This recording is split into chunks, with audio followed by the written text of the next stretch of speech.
las dos opciones son viables, de acuerdo con la opinión del INDECI, pero cada una trae consigo pequeños detalles que se tienen que tomar en consideración. Veamos entonces, en el contexto de lo solicitado verbalmente, se dice sobre el uso de la base aérea Las Palmas, que está en Surco, y las opiniones técnicas sobre Las Palmas y sobre la Costa Verde. INDECI considera lo siguiente con un estudio de viabilidad técnico. 1. Que la Costa Verde reúne las condiciones necesarias para la realización de eventos de concentración masiva, pudiendo soportar un aforo no mayor de 800.000 personas, dadas las consideraciones de permanencia y accesibilidad, pudiéndose mejorar con las acciones que permitan reducir la vulnerabilidad ante eventos adversos que pudieran presentarse y se otorguen las garantías necesarias. ¿Ok? Máximo 800.000 y con ciertas que se puedan mejorar las acciones para reducir los riesgos.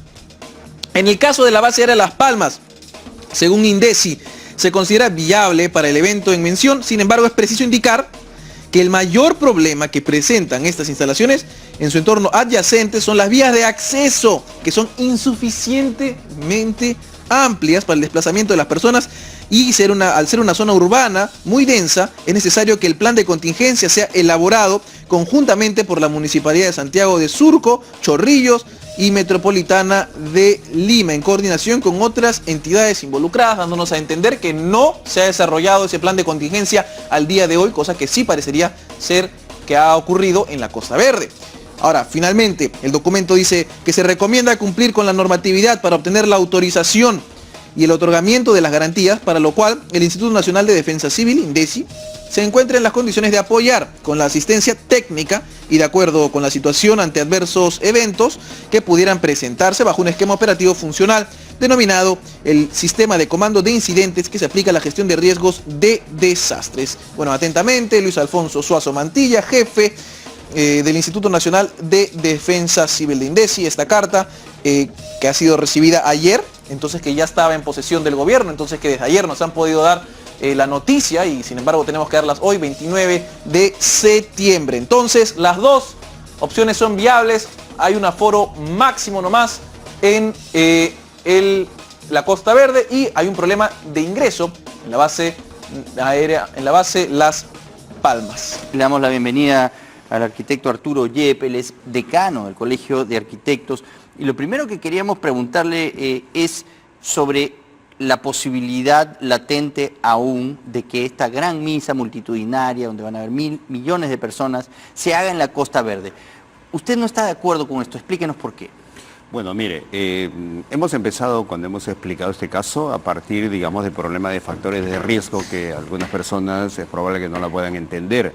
Pero también hay un tema de capacidad del área, ¿no? Hemos visto que en el mejor de los casos, esa forma que tiene nos permitiría, en forma adecuada, lograríamos unas 110.000 metros cuadrados, ¿no? Pero en una forma muy longitudinal. Ahí le tenemos no justo la toma aérea para que podamos de repente observar un poco esta área, y usted nos puede explicar por qué considera que no es lo más adecuado. Mire, ahí justamente la vista nos permite observar la forma longitudinal que tiene el terreno.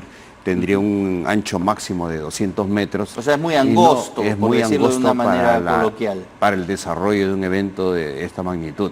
Y entonces, sin extendernos demasiado, ¿no? Nosotros podríamos lograr unos 110.000 metros cuadrados, pero que permitiría con 110.000 una capacidad de 220.000 personas, hablando de 2 personas por metro cuadrado, que ya es bastante apretado.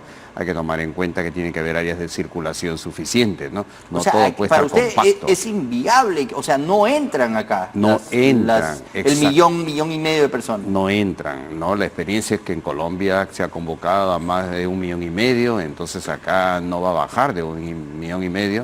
Y entonces no hay la capacidad suficiente. Primera conclusión a la que llegamos con usted esta mañana es que en este espacio que estamos viendo en imágenes no entra 1,5 millones de personas. Físicamente es imposible. Exactamente. Pero ahora, en todo este planado solamente hay 110.000 metros cuadrados. Bueno, sobre la parte central propiamente, porque después se empieza a angostar y entonces no cumple con las condiciones adecuadas o te pones muy alejado, digamos, ¿no? Propiamente del centro, del escenario principal donde sería mejor para usted algo que tenga más ancho para que la gente pueda estar siempre cerca del escenario. Como se han desarrollado todos los eventos. Ahora, se compara mucho a un concierto multitudinario que hubo en Río de los Rolling Stones, un concierto que fue gratuito, creo, y que tuvo 3 millones de personas, también al margen del mar, y también digamos, un espacio más o menos similar a este, angosto, por decirlo de una manera. Ahora, también hay otros elementos que hemos mencionado que son los factores de riesgo. ¿Cuáles son los factores de riesgo? Ante la eventualidad de que se produzca un sismo, dado que son muchas las horas de congregación del público. Todo el día, ¿no? Todo el día, todo el día. O sea, no es que va a ser un concierto de 3 horas, no, es todo el día y es probablemente va a haber espera de los días anteriores, ¿no? Claro. Entonces, ante una concentración tan alta, si nosotros vemos el terreno, vamos a poder ver que están afectos a 3 situaciones. La primera situación es ante la posibilidad de sismos, ¿no?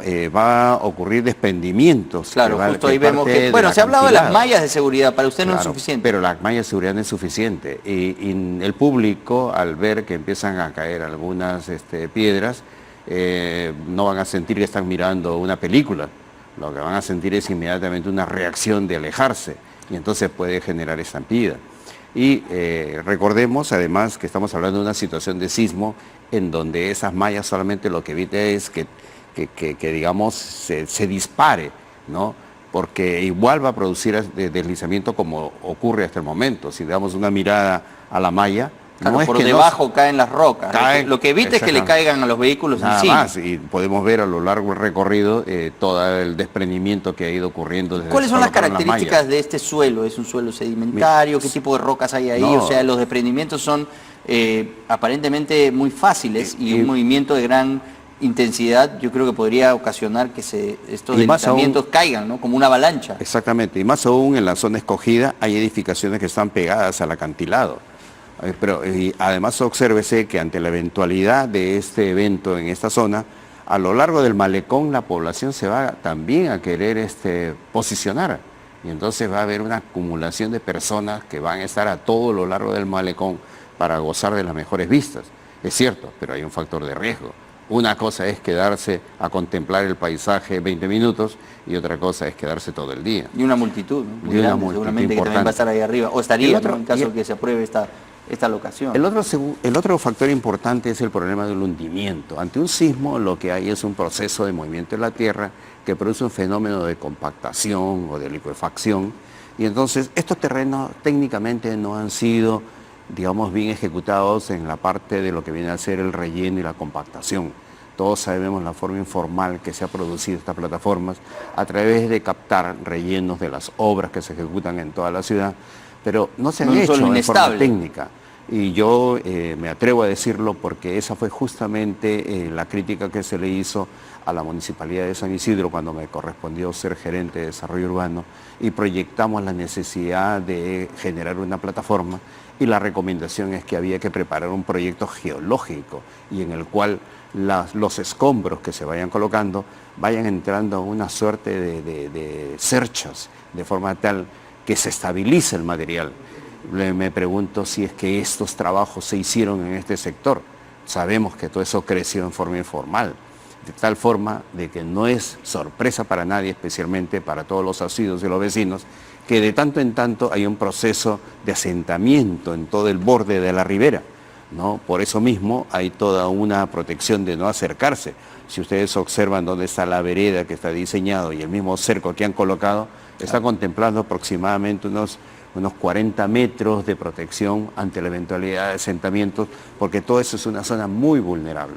Y entonces, imagínense, he tenido oportunidad de ver incluso personalmente uno de esos asentamientos que produce ruido y produce además polvo. Y entonces, imagínense... ¿En este lugar? En este lugar, exactamente. Entonces, imaginemos que eso ocurra cuando hay una cantidad de público. Ahora, ¿quién va a poder controlar a la población que en la medida que se vaya acercando, ¿no? Se va a tratar de ir colocando sobre estas zonas, se supone controladas o rígidas, para no ocupar, y la gente va a ir gradualmente ocupando? Ahora, y el tercer factor que se suma a eso es el tema de la posibilidad de un tsunami. Imagínense que se produzca un sismo y, como bien sabemos, el complemento a un sismo es la amenaza de un tsunami que siempre se nos advierte. Algunas de las autoridades municipales, tanto de San Miguel como de Magdalena, han dicho que los tiempos sí permiten la evacuación. Esto yo lo he cuestionado, o sea, digamos, no tengo las pruebas técnicas de que podría efectivamente esto representar un peligro y que el tiempo no será suficiente para evacuar a 1,5 millones de personas de ahí. Además, como usted dice, personas sumamente nerviosas, alborotadas, seguramente tratando de salir lo más rápido posible. Y las autoridades de estos dos municipios distritales dicen que sí es posible, que ya han contemplado todas las rutas. El alcalde Eduardo Blés de San Miguel dice que hay sectores, que está segmentado el grupo y que cada uno tiene su protocolo de escape. ¿Usted qué piensa ante esto? Mire, no nos podemos engañar, la realidad la conocemos todos, ¿no? Tenemos 2 bajadas vehiculares en la zona inmediata, en la zona elegida, que es la zona más ancha. No tendría sentido elegir una zona menor a 200 metros de ancho. Esas vías vehiculares que vendrían a ser las posibles rutas de escape están ubicadas a más de 500 metros. Entre una bajada y otra bajada hay 1.500 metros de distancia. Entonces, el solo llegar a la base de esas salidas vehiculares, que vendría a ser la ruta de evacuación, ya nos tomaría aproximadamente unos 7, 8 minutos y probablemente a 10 minutos si estamos hablando de una cantidad de personas. Pero, ¿acaso nos hemos puesto a pensar en los grupos más vulnerables? En este evento no van a ir los deportistas que hacen running, ¿no? No. En este evento van a ir un alto porcentaje de personas que forman parte de lo que viene a ser adultos mayores, no necesariamente que son deportistas. Claro, igualmente tienen alguna discapacidad, o sea, que además tienen un sitio especial ahí para que puedan asistir a la misa del Papa. Un gran número de personas con discapacidad. ¿Cómo pueden evacuar estas personas? ¿Cómo van a poder evacuar? Por favor. Entonces no nos engañemos. Además de las 2 rutas peatonales que tenemos que están a la vista, solamente una tiene una condición adecuada para evacuar, que es la que peatonales que vemos ahí que cruzan, que es la que tiene una rampa. Pero la otra tiene gradas y entonces la posibilidad de evacuar por una escalera con gradas es absolutamente complicada.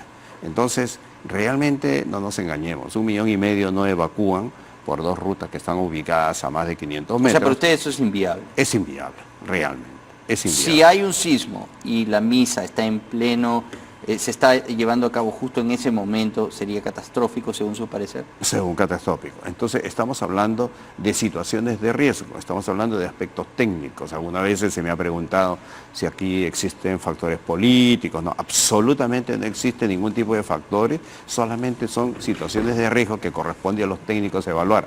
Es más, recordemos que a los arquitectos se nos exige, cuando se presenta un nuevo proyecto de edificación, que se tiene que presentar un plan de seguridad. Es parte de nuestra formación y en nuestra formación, como parte del plan de seguridad, tenemos que plantear las rutas de evacuación y las contingencias frente a situaciones de todo tipo, incluyendo la de sismo. Si para un local comercial pequeño, vamos a decir, con un máximo de 10 trabajadores, tenemos que presentar un plan de seguridad y que tiene que responder a las contingencias ante sismo, por favor, ante 1,5 millones de personas, ¿cómo no lo vamos a hacer? Tenemos una obligación ética y profesional de opinar sobre este tema.